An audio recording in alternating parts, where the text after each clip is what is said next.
பேசுறாங்க, YouTube channel போடுறாங்க, எல்லாமே செய்தித்தாள போடுறாங்க, இப்போ டிவியில் போடுறாங்க. அந்த மச்சு கொள்ளை, இந்த மச்சு கொள்ளை, இந்த மச்சு கொள்ளை, எல்லாம் கொள்ளை. இந்த கொள்ளைச்ச பணத்தை பூரா முக ஸ்டாலின் குடும்பத்துக்கு கொடுக்குறாங்க. கட்சி நிதின்னு சொல்லி தனியாக கொடுக்குறாங்க, அவருக்கு தனியாக குடும்பம் தனியாக கொடுக்குறாங்க, அவங்க வெளிநாட்டு சொத்து வாங்குறாங்க அப்படிங்கிறது டிவியில் பார்த்து தெரிந்து கொள்கிறோம். இது உண்மை பொய்யா என்பது கடவுளுக்கு தெரியும், அவர் முக ஸ்டாலின் குடும்பத்துக்கு தெரியும்.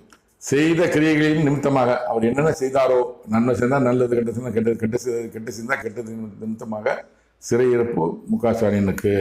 பாவத்தின் சம்பளம் வாதை மரணம் அவனுக்கு.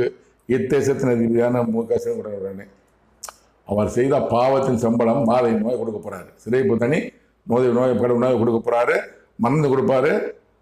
தமிழக முதலமைச்சர் முக ஸ்டாலினுக்கு உடனே சீக்கிரமா கொடுப்பாரு. கடவுள் வார்த்தை அவருக்கு மக இறந்துருவாப்புல, சிறைக்கு போவார், கொடிய வாதை நோய் ஒன்று கொடுக்க போகிறோம், அப்புறம் வேதனை கொடுக்க போகிறோம், ஒரு வார்த்தை முடிவில் மரணம், ஒரு வார்த்தை